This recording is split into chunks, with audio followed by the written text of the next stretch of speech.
Without much ado, I may not be able to really accomplish what was mentioned earlier about linking up the ecosystems approach to fisheries management to fish processing. I'll try my best. Not really part of my general. I've been talking about this for several years now, and this is not really part of my general presentation. But I'll try my best to link it up, and maybe we can tackle that during the discussion portion. So I'll try to limit my presentation as much as possible so that I can have more time to discuss. So first of all, let me show you the outline that I work on for this. I've been using this lot of slides that I just been using before, and try as much as possible to taper or to design my presentation depending upon the audience. But I notice here that we have a multiple audience from different walks of life, practically all fisheries, but maybe from different sectors. There's aquaculture here, I've seen. There's also mostly fish processing technology, and maybe some also on fisheries management. So if you see that some of these are very redundant to you, this is more designed for a generic public, such that we will understand it as much as possible. So I'll go about some kind of an introduction about, and the introduction will talk about the declining fish stocks and why it's happening, and maybe effects of fishing on the stock and effects of fishing on the ecosystem. Those are the two things that we want to highlight, because if we're talking about EAFM, it has to do with the ecosystem. Then maybe some thoughts about overfishing. I've been doing this a lot, even in my lectures during my time at UPV. So, and of course, the standard control mechanism that our government or our various governments in the world are using, the types of control mechanisms. Some examples from the Philippines. So, and these examples are in terms of the management interventions that we're doing, from simple to complex, I should say. Then I go to the meat of our talk, which is about the ecosystems approach to fisheries management and how it came about, and why there is that need for that, and why is the previous approaches like species-specific management or just simple management of the stocks did not work, and how those approaches that we've been doing for several decades somehow did not work. That's why we have to embrace this concept of ecosystems approach to fisheries management.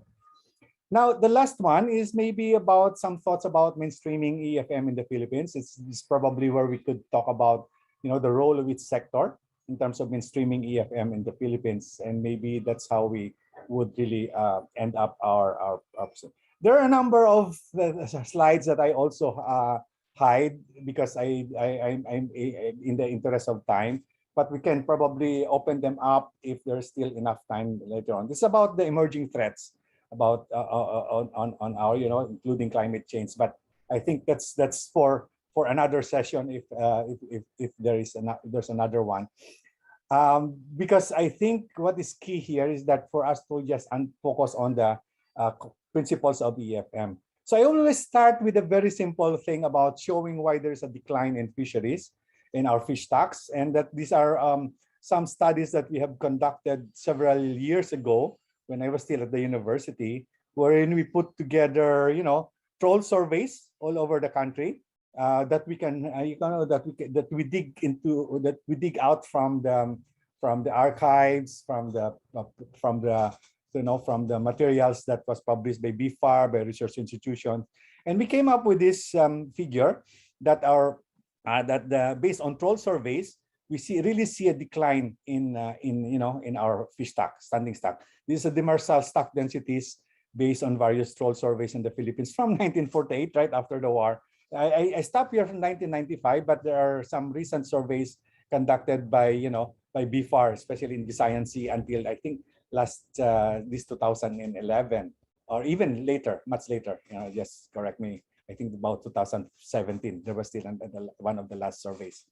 And yeah, so this shows really that there is a decline. And in the context of stocks, the higher your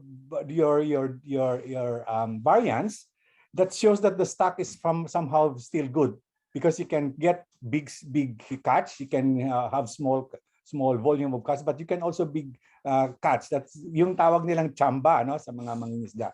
So the more the stock is getting to be overfished, the less and less you get this natawag na chamba. So hindi na gaano nagba-vary yung variance natin or yung standard deviation. Then that also shows in this figure. Similarly, if you look at this from various areas in the country, you will really see the decline in the fish stock density all over the country. And in general, we are just probably, in terms of demersal stock that is useful to us, we're just probably just 10% of what we call the virgin stock in the 1940s. So that's the big decline that we are in right now. So that's really a very, very a very bleak future for us in terms of that standing stock. But I'll talk about later on why this is somehow there are some things that happen, like what stocks that would benefit from the loss of other stocks, and we'll talk about that later on as well. So in the context of ecosystem. So here, fish stock is also shown already in the early 80s. The study in the mid 80s shown by this Dalsel and Ganaden work using the MSY. I'll talk about MSY later on as a basic concept for our prep work in this. And we show that as early as the late 70s, there were already some indication that we have reached the maximum sustainable yield. So in their studies in 1995, it was already declining. So some work later on showed really somehow mirrored this the 1990s and year 2000 work of on MSY also mirrored this finding from the 1985 of Dalsel and Ganaden. And of course, there are many this work from BIFAR, from the small-scale fishers, that shows that the catch of each small-scale fisher is an average of 1.6 tons every year, somehow declined to just about 1.1 tons from the period of 1987 to 1996. And this has somehow plateaued but going towards the declining trend. And Willie Campos came up also with this work on showing the catch of I think this one is small pelagic ring netters.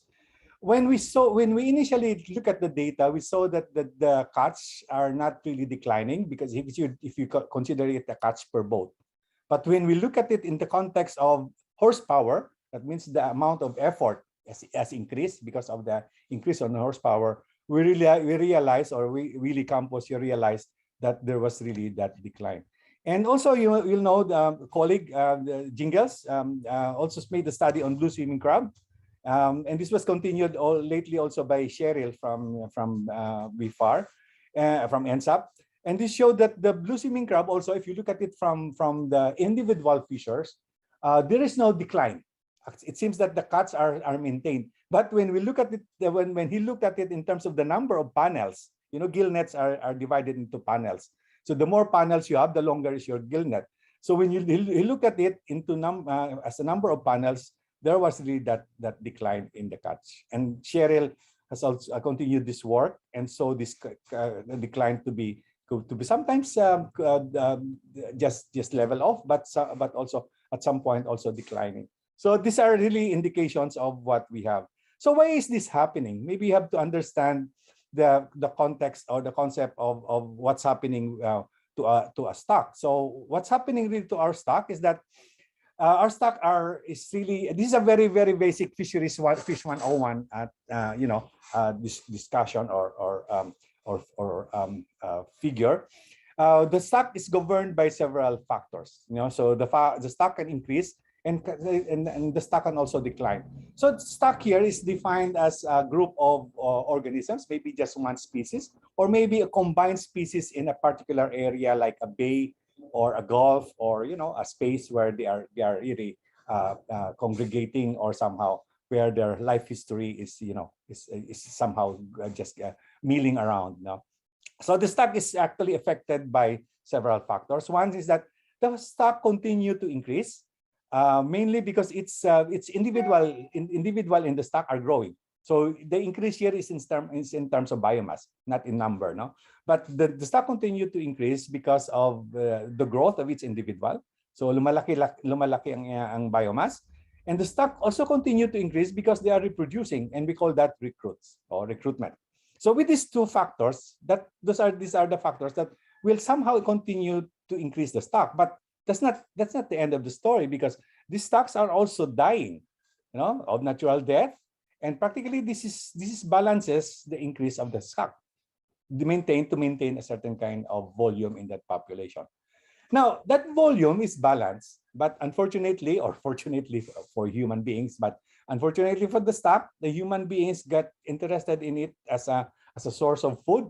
So the stock is further decline because of fishing. That's supposed to happen, But in a sense, this is somehow reverted, or this is somehow contained, because its individual stocks or its individual species has that tendency to really regain its own population by doing some kind of biological reactions. So let's say sometimes if fishing is just enough, the stock can still recover. Mainly, they can grow faster, or they can even reproduce early. And these things also growing faster and reproducing early, that means that the life size at maturity of the stock becomes also the indicators of the scientists to find out if the stock is healthy or not. So if the stock continues to mature early, imbes na nagmamature sila ng 2 years, they are now maturing at an early year of 1.5. These are indications that the stock are somehow not properly or overfished. And somehow this reaction of the stock somehow able it to maintain a secondary form of balance, unless, and this is what's happening most often, is unless fishing becomes really increasing. So if fishing continues to increase, then it really tips off the balance in our stock. But if fishing is just enough, the stock can still be able to regain its volume or its biomass, mainly because of responding to it. So it's still following the survival of the fittest doctrine that we are familiar with. So these are the principles. I'll just talk about 3 principles here, basic principle for stock assessment and management that we will be needing for our discussion. The second one is about the surplus production, or this is what we use to estimate the maximum sustainable yield. That is in our law. The maximum sustainable yield is supposed to be the basis for managing the fish stocks in the country. But there are some issues with that probably we'll tackle also later today. So what happens here is that if you have fishing effort, so this is the number of boats, the number of fishers, and so on, you will have yield. So if you have no effort, you have no yield. So in this case, I'll just go through this simply by saying that if you have an amount of fishing effort, of course, there will be an amount of harvest. And if you increase this fishing effort, of course, obviously, your harvest will also increase.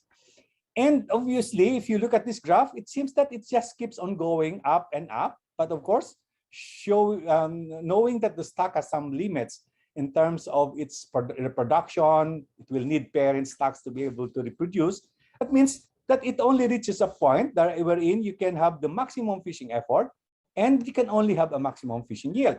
Because if you go beyond this fishing effort, beyond the maximum sustainable yield, what will happen is that it will decline, because you will already be decimating the stock in terms of hitting the appropriate volume of parent stocks. That means if you reduce the parent stock, there will be less and less recruits in the future. So the yield from the stock will surely decline. And that not only that, is that if you look at it from the perspective of money, say economics, what happens here is that if you look at the cost of fishing, so as you increase fishing effort, obviously you will also be increasing the cost of fishing. But what happens here is that at MSY, that's practically your profit. So and beyond this point where they cross, practically you are already losing from the stock in terms of your cost of fishing is way beyond your maximum sustainable yield. Actually, it's happening, especially for small-scale fishers. The effort is really beyond the cost that the amount of the value of the fish that they're catching. They only tend to see this, not to see this, because they don't value their effort. That means they only value the catch and the marketing of the catch. They don't value their time at the sea. So practically they don't see this. But what's good about this principle is that practically you can gain much about more from the stock if you are fishing less. Say, for example, if you are fishing somewhere a year, the difference between your cost of fishing and the yield is very much higher. These are the principles that are being used by temperate countries, wherein they have good management measures for their stock. But even this, some stock in the country in North Atlantic, for example, Menhaden, the cod has also is even collapsed. So even with this principle, with this in mind. So, but in the country like the Philippines, practically we are not after the maximum economic yield. We are after still about the maximum yield, maximum sustainable yield, because our use for our stock is not just about profit; it's about food security. So the more food you get, if you are looking at the MSY rather than MAY, because there is less harvest in this regard. Anyway, this is just the second principle that I want to place in here. And the third one is a very simple, very simple principle, but very, very somehow getting to be more and more relevant as we see what's happening around us. Before in the 1980s and 1990s, I did not seem to make use of this concept. But more and more as we see it now, the more that we see that this is getting to be very, very relevant. Like for example, the stock is in number of the stock size is in number. If it's better to look at this figure from right to left. That on your right side, the number of recruits are very much dependent on the stock size, the number of parents, and in the sea. As you reduce the stock due to fishing, what happens is you also reduce the number of recruits. You will notice that the reduction in the number of recruits is not that much, even if you reduce the stock by half. This is mainly because most of the stocks, like small pelagics, are very, very resilient because they just, reproduce millions of individuals, and their survival, in fact, is just about 1% or even less. But so the most of the recruits are even become food of the others. So this kind of reduction of stocks may not even affect the recruitment. But there comes a point when you continue to increase your fishing effort that you hit a point wherein the very big change, already from a point of just a small change in your stock size. So moving from here to here, for example, you will already have been reducing a lot by already 25%. Wherein earlier, you will not even notice this change. And this happens mostly to our small pelagic stocks. That's why you notice that the small pelagic stocks, people tend to believe before that they are inexhaustible. That means they continue fishing and fishing. And lately, we realize that we are really having a problem. That's why, BFAR, Ardiremia would really somehow agree with me in this, is getting into some measures like seasonal closure to be able to, push further, to push the stock to have more recruitment, more recruits by not allowing people to catch us during the spawning period. And that is to boost the recruitment. So that's the one about this. And altogether, what I usually do when talking about this with the fishers, with our stakeholders, altogether, if we put all these three principles together, I usually use this very simple animation, a very, very simple animation, that if you have a maximum stock size, this stock size or volume will be affected by two factors. It's going to decrease in stock size because of fishing. Because without fishing, it is having its own natural balance. But with fishing, you will have a tendency to reduce the stock size. What happens is that, as I said earlier, that the fish stocks has some kind of resilience. If fishing is just enough or not really that much, it can revert back to its original size because it has a tendency to, the desire to survive. So it gets more of a as I said, maturing early or even growing faster, and that means that it goes back to its original stock size. Unfortunately, what we have been doing is that we are not contented with just this simple fishing. We tend to overdo our fishing. So if we overdo our fishing, it's really impossible for this stock size now to go back to its original. Probably it's just getting round and round to its secondary balance. And unfortunately, if we cannot help it and continue to increase our fishing, then it will be really a big question if we really can go back to its original size. So this has been happening to many stocks in the country, and these are happening already to our major. It only changed from one stock to another. That means what happens is that when you overfish a certain small pelagic, probably by overfishing it, you will increase its prey because the predator is out of the equation. And when the prey increases, that's when you see that you notice in the market that's different type of group of fishes that you see, say, 3 or 5 years ago, because the predators have been overfished and the prey is now overwhelming the sea. And what happens is that as the predator again recovers, you will see them again in the market, and the prey probably will also be reduced. So there is that toggle back and forth from this cycle. Mainly because what I've been showing you are just stock-specific intervention, stock-specific principles. But if you look at this from the ecosystem, then it becomes really, really complicated. So you look at this from the ecosystem, the effects of fishing on the ecosystem will be an entirely different, somehow be a similar picture, but will have the elements of the interaction between species as well as their food. So in this case, if we are looking at the trophic system, wherein we have the primary producers which we don't really harvest, then we probably have primary consumers that part of it are being harvested. Then we have the secondary consumers that we are already harvesting, and tertiary consumers. These are now the mostly predator fishes. These are usually the carnivores that we are really targeting because they tend to have high value in the market. So if you look at this, you will see that their proportion to the overall biomass in the ocean is just about very, very small compared, say, to your primary consumers and secondary consumers. So when this happens and you overfish tertiary consumers, the secondary consumers may even increase. But then again, they will have a problem because the primary consumers may be burdened by the increase in their own predator. So this is the balancing in the system that we have to be very, very very conscious about. So if you put in this together in a simple context of fishing effects of fishing in the ecosystem, maybe we could look at it better in terms of benefit.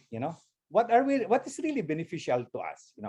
So if you have fishing, you're actually after the harvest mortality. You want to harvest, and when fishing is just enough, your harvest may even be just good for the market, and your remaining stock can recover because you just harvested just enough. But if you harvested more than what you need, or more than the stock can sustain, then there is a problem. And there is, of course, other problem. You have fishing impacts of your fishing gear. So this is not what you wanted. And this fishing impact of your fishing gear will cause the incidental mortality. In this incidental mortality, we don't really benefit from it, mainly because they are probably left there on the water. Maybe it benefits some of the prey. They will be eaten by other fishes, but in a sense, from the perspective of the economic fisheries as an economic activity, incidental mortality is not what we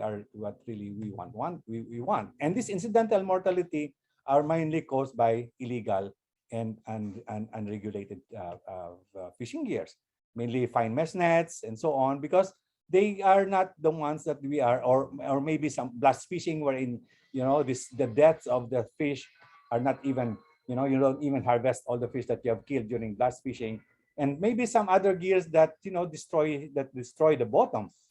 So if you have, and sometimes fishing can also cause bycatch, and these bycatch may even be discarded back to the sea. That means it's not being benefited, and again it becomes an incidental mortality. But the overall effect of this is that as you increase your fishing pressure, as your fishing effort, with all those corresponding incidental mortalities, as well as the effect on the ecosystem, what happens is there will be a decline in your in your mean trophic level. So more and more of the or less and less of the carnivore are getting into the plate. More and more of herbivores. So that's why more of the sardines, more of the some part galunggong, and more of them are what we see in the sea, because we somehow decimated already the the the the, the other stuff. So practically, fishing is really not our problem, but really the problem is overfishing and of course the destructive fishing. Now I may want to rest a bit and maybe ask you if we are okay in terms of our of the pace that I'm doing right now.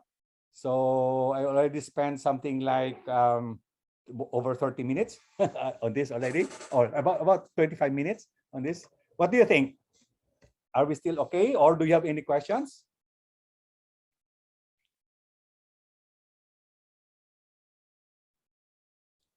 You may, yes, sir. We're okay. You may continue, sir. Okay, sige. baka mamaya na. I hope you don't feel you don't get sleepy. Okay. Anyway, so now when we talk about, I'll just run through this very quick. I know this is our basic fisheries principles now. The next ones. So when you look at the overfishing, so what we did here with overfishing is that when you have a problem like overfishing, you tend to have you will, if you look at it from the perspective of just overfishing as a term, it tends to be very, very unwieldy. That means it's huge, and you seem to have no response to it because it's really very, very big as a problem. But some guys, some people, scientists, some biologists has thought out. I think practically it's Dr. Pauli has thought out of a way of looking at it. It's better to look at it along the way, along its its elements. Now there are many elements of overfishing, or maybe sometimes they call it types of overfishing. So there are because overfishing happens when fish are caught much faster than their ability to reproduce. That means we are practically reducing our stock size because we're catching at a faster rate than they were able to recover. So this is the decrease in population. But it's better to look at it from its various types, because it's pag hinimay-himay mo ang problema, mas madali mo siyang ma-respond than just looking at it from the perspective of a context of overfishing. So when you talk about growth overfishing, wherein ang term ko dito ay you are robbing the fish of its growth. That means you are catching it at an early stage. Recruitment overfishing, that means you don't allow the fish to go to increase its pinaparami ang kanyang lahi because you are catching so fast that you are already decimating the parent stocks. So konting na bumabalik na recruits, and at the same time you're destroying its habitat, its environment. So yung mga nursery ground niya, but na sana will support the recruits, are being destroyed. And ecosystem overfishing maybe is a context of what's affecting the relationship among the components of the fisheries there. And there's a fourth one, which is economic overfishing. And let me just give you an example of all of this. So growth overfishing happens when you are giving you are catching the fish before it a chance to grow.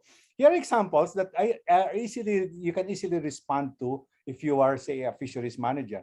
So here on the left, for example, these are the composition of various sardines. No, catch in I think this one of my studies in Antique in 1992, and it's obvious that the beach seine are catching even the young individuals, but the others, the gill net and even the ring net and hook and line, are not catching them. No, so practically, if you want to address growth overfishing, already here, you can already either remove the beach chain, already see to it that the mesh size are enough such that the young can escape.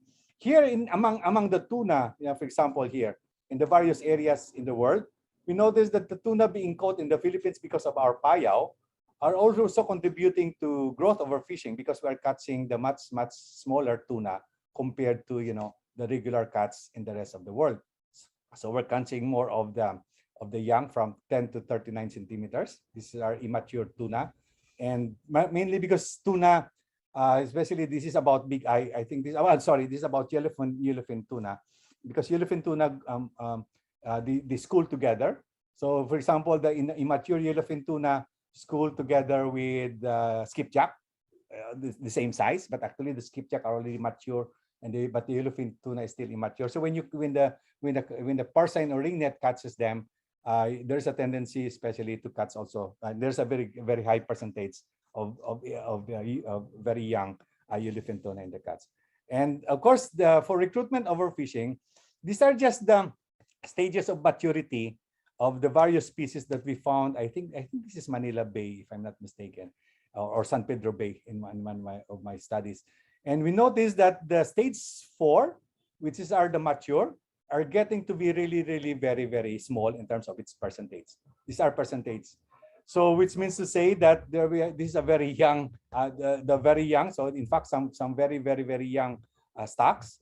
And there is now this indication that the parent stock are getting to be less and less, and obviously we're going to have a problem when it comes to recruitment overfishing. And ecosystem overfishing is shown in this diagram by just showing what is a normal intact stocks or multi-species stocks, and what happens when you are doing ecosystem overfishing. What happens is some of these stocks in darkened and with question mark are already out of the picture. That means they are already probably depleted, and it will change the composition of your stock. And I can show this in these various very this is a very one of my studies that I did in Manila Bay, for example. I took in the catch production of Manila Bay and group it into 5 years, and I noticed that these averages, 5-year averages, kept on increasing from 1961 to 1990s. That was my studies around the 1990s at that time. So, but the Junjun Torres of BIFAR of NFRDI is continuing this study. So there are some new insights on this already. And also I noticed. But so if you were a manager of Manila Bay, how would you agree when a person says that this is already overfished? And at the time in 1980s. Ronquillo already said that this the Manila Bay is already overfished.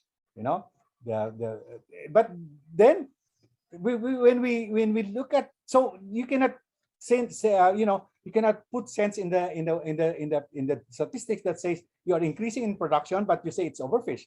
So parang walang logic doon. But when we saw the composition of the catch, we saw that more and more of the squid and shrimp, there's so more and more invertebrates is getting into the catch of the trawl during the trawl surveys than the fin fishes. And these are indication now of a shift in the ecosystem. But the shift in the ecosystem can also be argued by the fishers, for example, in this case, because squid and shrimp have more value, have higher value during this time of the study. They have higher value than the fin fishes. So how am I to say that this is overfished? But then I get into this comparison of the catch, the survey in 1947. No, so the 1947 data by I think that was a data by Warfel, by Dr. Warfel, and somehow with Mr. Manakop of BIFAR. They were able to. I put together their data in terms of the families, and compare it to the families that I got during my study in 1993. And here you can see that the shift in the family composition is really very evident. So obviously, this is now what you get when you see ecosystem overfishing. And obviously, together with the growth, with the recruitment, and of course with ecosystem overfishing, what happens is that if you have good fish, if you have good catch, if you have a good ecosystem, you got stock, practically your fishes are much bigger. And of course, the value per kilo would be higher. But if you have decimated the predator and the catch are much less, much less palatable, of course, the value will be very low. That's and that's just the context of the economic overfishing. And adding to that, you would have to kill more fish because they are very small to be able to reach a kilo. So instead of just 20 a kilo for this size, maybe you will need something like 60 pieces or 40 pieces to achieve a kilo for this small fishes. So more and more pressure on the system. So it's a catch 22 that more or less we are getting into. So that's about overfishing. So in terms of the response, of course, we have been responding to this in terms of control mechanisms. And we said that we have two types of control mechanisms, and that's what is this is all over the world now. This is all over the world in terms of the mechanisms for managing the fisheries. We have two types of control mechanisms. It's the input controls and the output controls. Now, just for you to go through this, quickly, the input controls, are mainly recognizable if you answer this question: who does the fishing? So if you control the types of people going to fishing, if you have registration and licensing, if you allow only the right number of people who does the fishing, then you have some kind of input control mechanism. When they can fish. So if you have, some peak spawning period that you don't allow people to fish, or people don't, catch only during the new moon, but not during the full moon. Of course, that's a kind of control mechanism. And where they can fish, so allocating spaces for a particular fishing gear. This is where the hook and line should be. This is where the gears that are using drag nets should be. Like what we do with commercial and municipal fisheries. This is some kind of a control mechanism of using the question of where they can fish. And the last one is how they can fish. The types of fishing gear, or maybe controls in the mesh size, the controls in the hook size, and of course preventing types of gears like gears that destroy the bottom, or gears that are using bombs or dynamites. So that's about input controls. And the output controls is about restrictions of what you are going to, what is the output from the fisheries. The input is about what you put into the fisheries, and the output is what you get out of the fisheries. So you restrict the size of, that blue swimming crab matures at around 11 centimeters. So people are now putting in mechanism as the restriction of size of harvest. And of course, the restriction of the stage at maturity. That means you don't harvest buried or gravid individuals or buried crabs. That's a restriction. That's an output control restriction. And in advanced countries, they have catch limits or bag limits. So, for example, you allocate 50 fishing boats in Visayan Sea, and each of these boats has some kind of a catch limit that when they reach already that catch, they stop fishing. But of course, that's not happening yet in the country. But that's happening already in the North Atlantic. No, you probably have seen this this TV show about deadly catch, wherein they are just limited in terms of time and the number of fishes that they can bring for a season. No, so this is about control mechanisms. So putting all this together, the input and output control, we somehow look at it in terms of the types of interventions from simple to complex. The fisheries management intervention. This is just a run through of the intervention. So I may run through this quite quick. But what I'm going to do is that I will share this slide to the secretariat. Sharing this I'll because it's a bit big.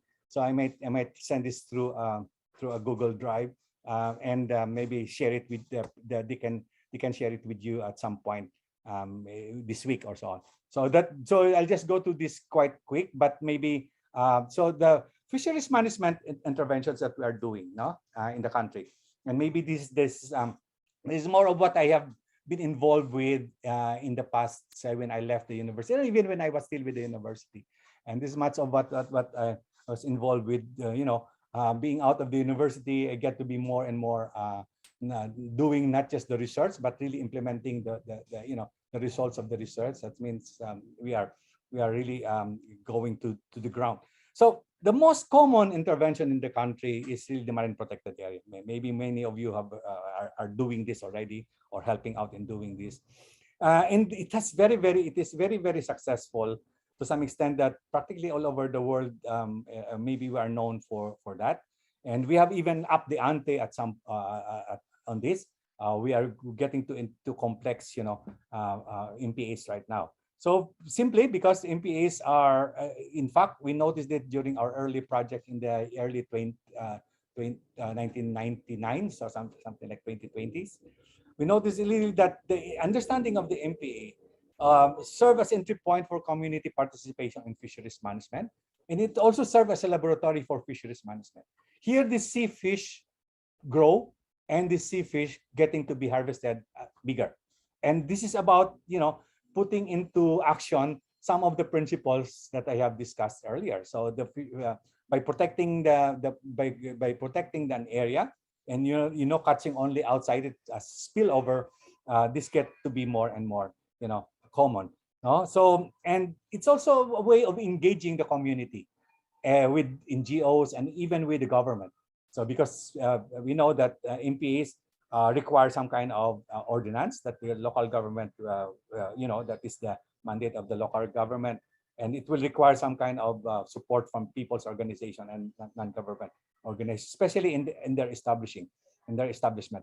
Now we introduce some principles here. This is a work that I have done together with that work that we conducted with Willie Campos and Dr. Villanoy. This is just an example. We've done this already in several places in the country, wherein we try to establish network of MPAs. But in establishing network, it has to be sort of supported by science. So first of all, Dr. Villanoy, K. Villanoy, came up with a hydrodynamic model of the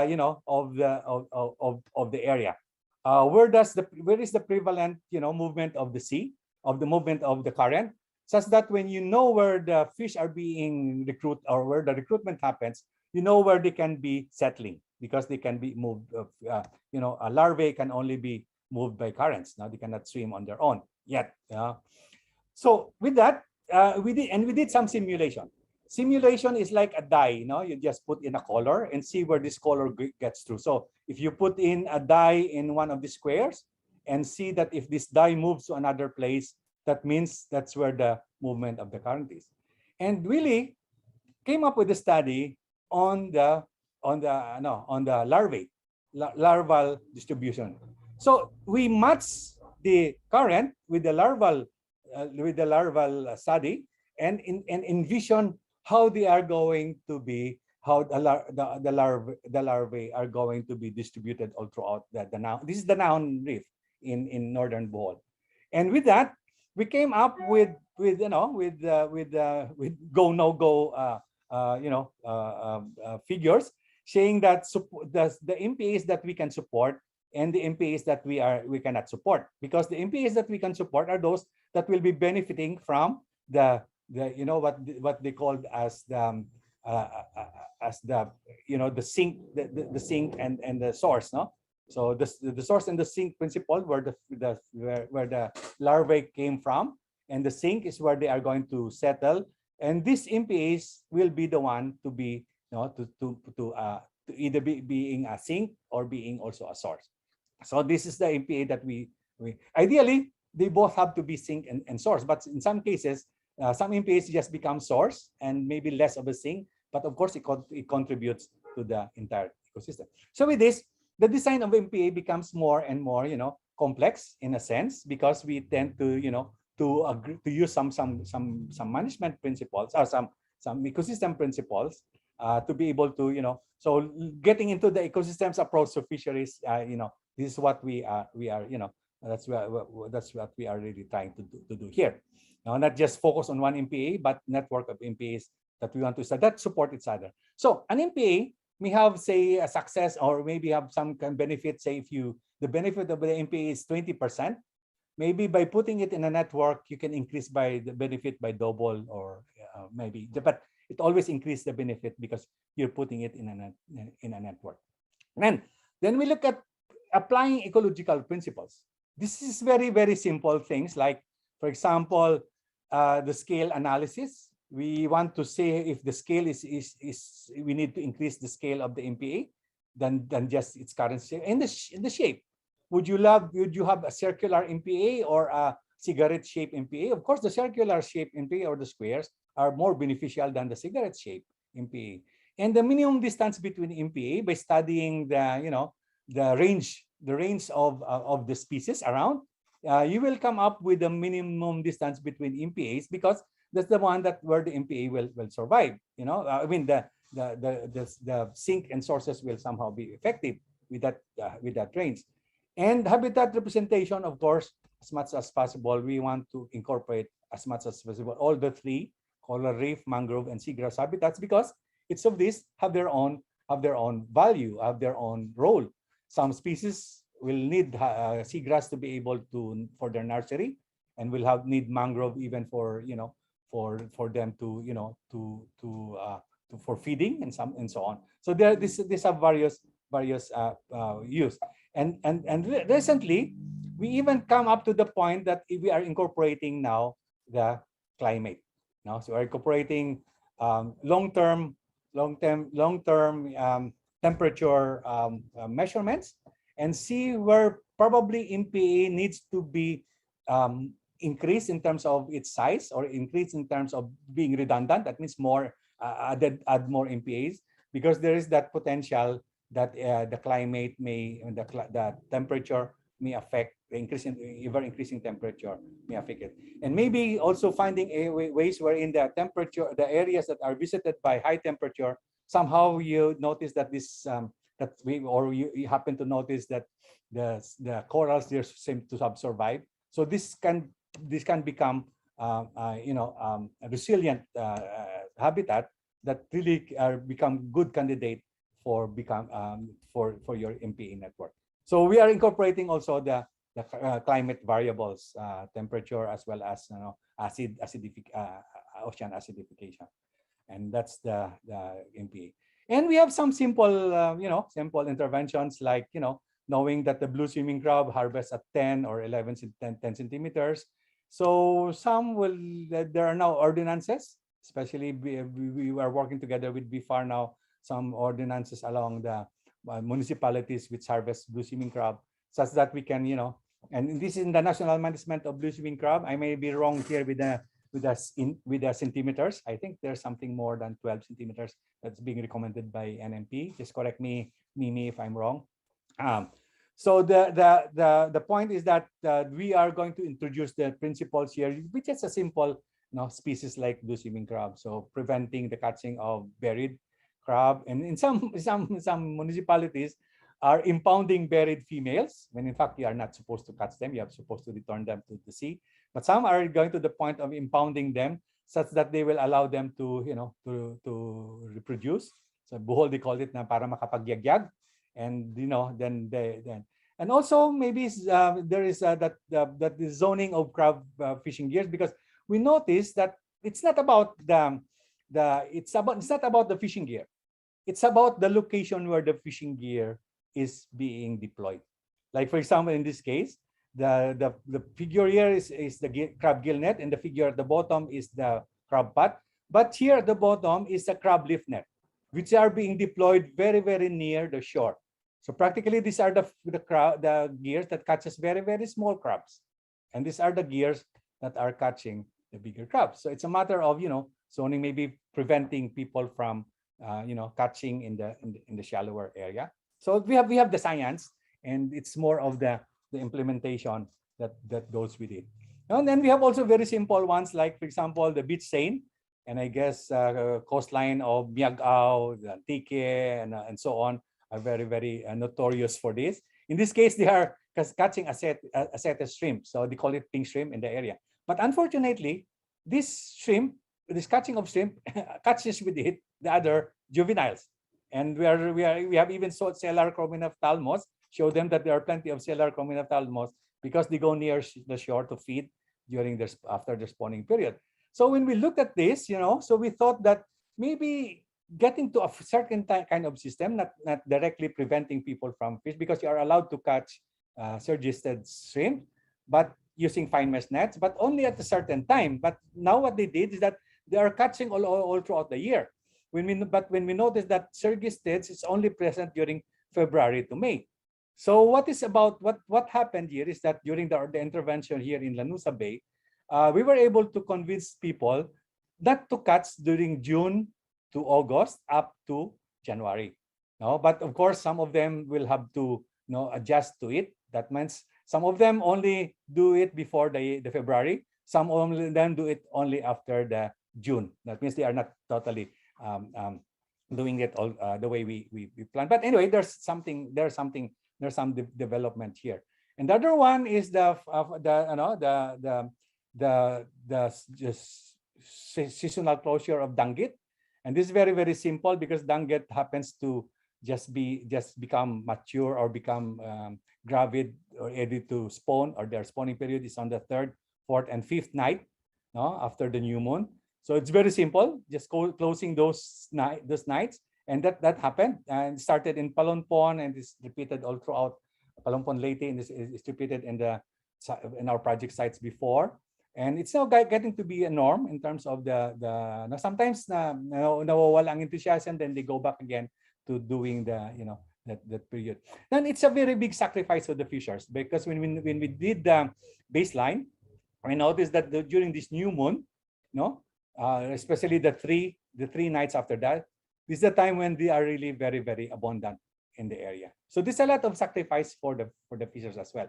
But when they close it during those times, they realize that the catch the following year really increase, because they prevent catching of the gravid individuals during this new moon. And we have some seasonal closure also done this is conducted by the LGU together with BIFAR, but specific for the LGU. And we did this for the Stiliger and the other small pelagics, the Captoros in Balayan Bay. And this was done through series of work with the fishers themselves. So it's really bottom up. This is the fishers that really triggered this. And what happened here is that we just put the science to find out which part of the year has the most gravid individuals. And we realized that this is during the month of December. So people just started closing this for 1 month a year. And since we know we get this information from the fishers, where they are catching the buried, the gravid individuals, and where they find the mature individuals, and from them we really were able to get to the point that we really were able to close during those periods that the science recommended. But of course, we know that ideally it's supposed to be closed for 3 months from during the bare months, but they only can afford to close for 1 month because it's going to affect their livelihood. But it's better than nothing. Now it is a really a continuous activity now, and it's not just in Balayan Bay. It's happening now all throughout the province of Batangas, and we're very, very glad for that we serve the impetus in doing that. Now, so these are the series of pictures of what we did with stakeholders in terms of doing some studies on the reproductive biology and so on. Now, anyway, there is also that broader seasonal closure of Galunggong in the northern and in northern Palawan. This was also together with the commercial fishers, and practically the information here, if you notice, there are some satellite data here of the chlorophyll concentration as well as the night lights. So kitang-kita na there's a high activity within the area to be closed. And this also coming from the commercial fishers themselves. They notice yung mga kapitan ng mga barko, yung mga maestro pescador, the fishing boat, master fishers. they provide us with information where they see the gravid individuals are. So with that, the BFAR was able to come up, and the ILG was able to come up with the joint administrative orders for decisional closure. But this is a very telling picture that I like to tell you about. Now, this shows compliance. So in September, October, and November, there were still night flights. This is aggregation of lights during that month. And in December, we see that there was already night lights. What's good about this is that the the the JAO was delayed. It came out only, I think, late December, because the closure is until January or February. But still, since the commercial fishers were already on board from the very beginning, and they know there's supposed to be a closure from November to January, so there were less and less fishing in November, and practically there was no fishing in December. And that's really about compliance in a sense. Now, talk too much about about this, but there are still some issues that we want to tackle. Now, I want to finish this in, say, at 10:30, so we have plenty of time to discuss. So here is a figure that even with all those interventions, increasing in catch, increasing in production, we still have some issues to tackle. So for example, in this, I call this winners and losers. That in this process of doing that, we have the winners, and we have still losers. Even if we have increased the biomass, we have increased the catch, mainly because we still don't allocate much in terms of our of the equity.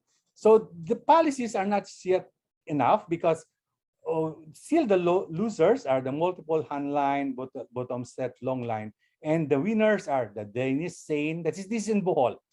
Fine mesh nets and fish corral, stationary lift net, and round hull seine. Mostly fishing gears that can be afforded only by upper scale fishers. That means there's a lot of capitalization for this.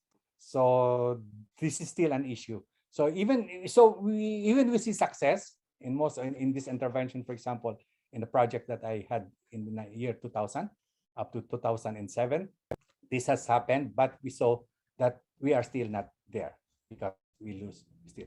So in a sense, we are trying to remedy this by looking at an ecosystem perspective of right sizing. This is based on an ecosystem model, wherein we use the ecosystem model to balance the biomass, or to see what's the biomass and the contribution of each fishing boat, of its fishes in the area, species of fish in that area, as well as the effect of the fishing itself. Using fishing as some kind of because it is a trophic model, no? So we use also fishing as some kind of a predator in itself. No? So fishing is a predator in this case by using this model. And in this case, we want to see what's the proper allocation of fishing gear. So we run simulation, and we agree with our stakeholders on what is the appropriate fishing gear. And ultimately, they can come up with allocation of fishing gears in terms of what they are supposed to register or to license in this area. So it's still we have shown this already in several. We have done this already in several with some degree of success, and also not so good success in some areas. But we see that this is the only way, because as I mentioned earlier, you can talk about stocks, but when you talk about stocks, you may lose that vision about the ecosystem. Because if you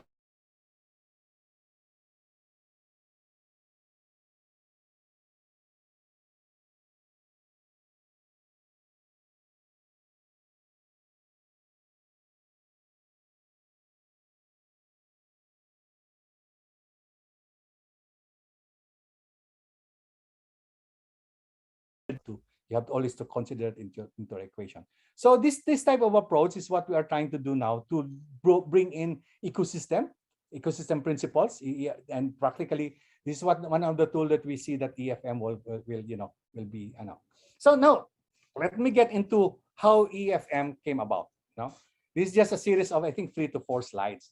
So in the past, the FAO realized that whatever agreement among the countries, it doesn't seem to work. And one of the very big failure for this is that because we look at fish as tax, as commodity, and we look at them in terms of biomass, the harvest, and we look at them in terms of the benefit, economic benefit, not even social benefit, because it only came in later about looking at labor and so on. But mostly it was looked up more of a commodity wherein it will become useful to the society that becomes profit. So for a country like the Philippines, wherein our approach to fishing our need to catch fish is not just about profit but also about food security, then that becomes really very, very complicated. So as the FAO see this problem, they realize that there is a need to come up with a responsible fisheries. So the idea of coming up with CCRF, no, so Conference for Responsible Fisheries, becomes really this came alive during this time. So these are now the time series that I could show in terms how this came about. So it took some time, no? So in the 1970s, there were already UN conventions in the 1980s. There were stock agreement in the UN, but actually this all we were not really that successful until they came up with a declaration of the responsible fishing. So the Code of Conduct for Responsible Fisheries was unanimously adopted in 1995. It is a set of recommendations.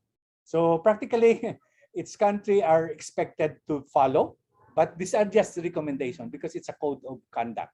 So obviously, a country may not follow, and we see that now that some countries are just ignoring that. We know them also. But what is important in this history is that to be able to implement CCRF, you need to have some kind of a practical means of doing that.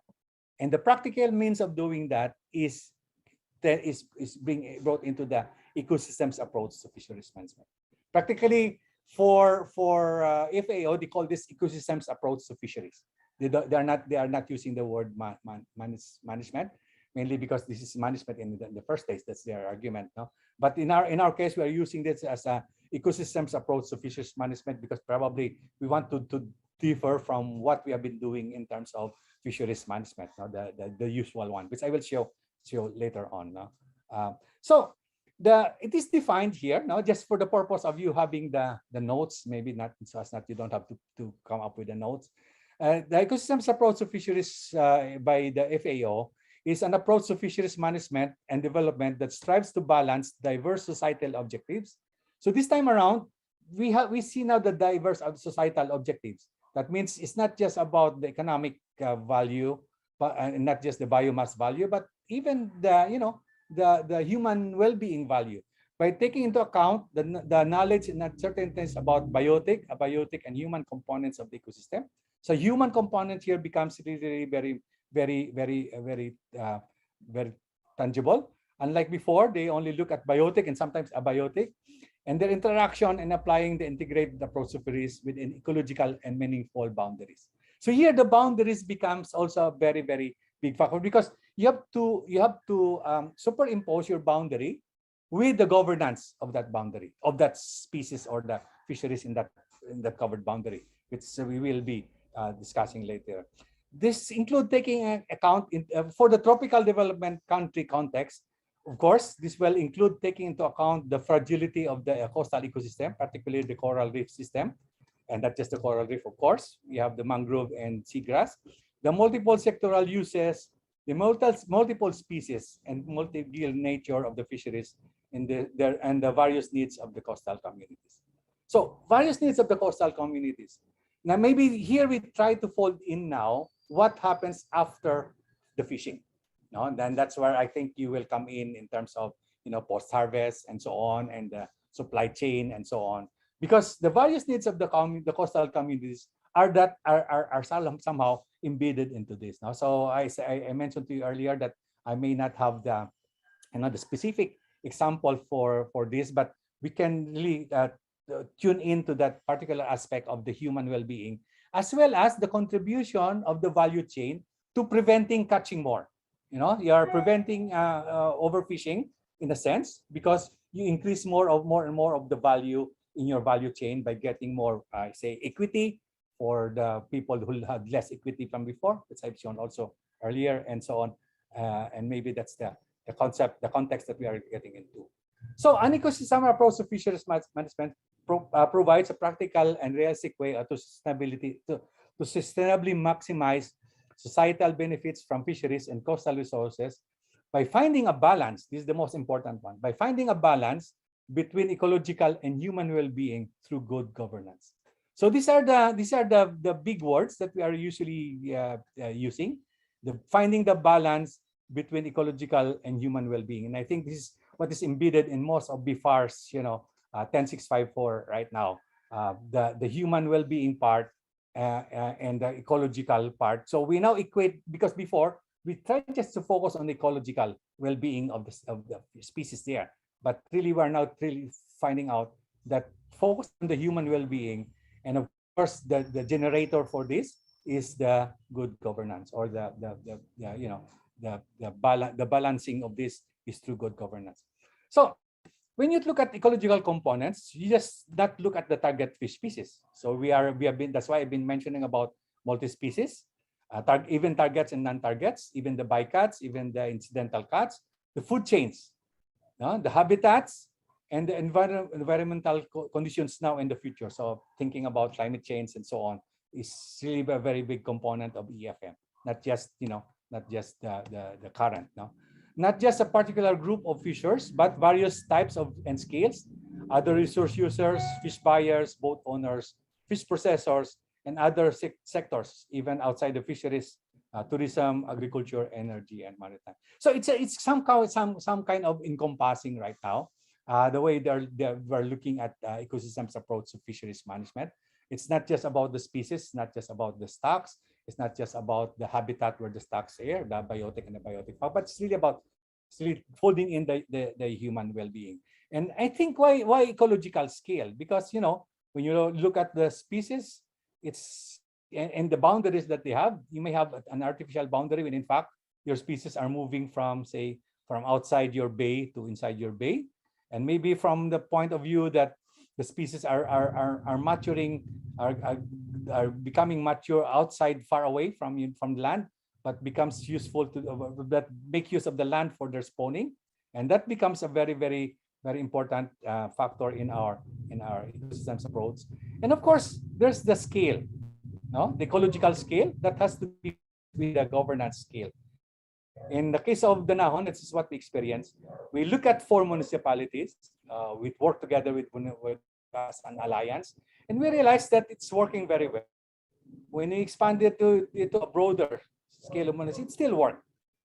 When we had a bigger scale, like the Camotes Sea, because there's still governance scale at that time, then we somehow did not work. And so we see that there is a need to balance the ecological scale, governance scale, even if you have multiple species, thinking about the multiple stocks in mind, but really we have to balance the governance scale. And that's what we've been dealing in the past few years. That's why in the past few years, remember that, I don't know, many of you, the young people may not know about this, but people you have gone to the management units for the country is in terms of bays and gulfs. So we're managing, that was in the 90s up to the 1980s. So we're managing the bays, we're managing the gulfs. But at that time, there was still no local government code. So these are practically being managed by far. So San Miguel Bay, Visayan Sea is in fact also one of that. And we have the Lingayen Gulf, Carigar, and so on. Practically the management scale, but at that time, there's no management unit. This just maps showing where bays are and what is supposed to be the stocks in those bays, science perspective. But the intervention are somehow geared towards helping out provinces or municipalities as together to be able to manage, but practically it's being managed by BFAR. So this and this says on your left, this shows the important elements of our system.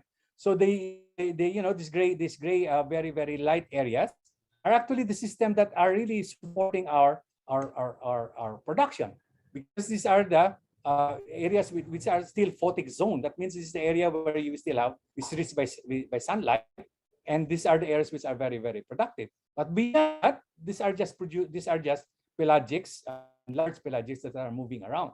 In the sense that our concept of bay management somehow has some principles behind it, some principles behind it.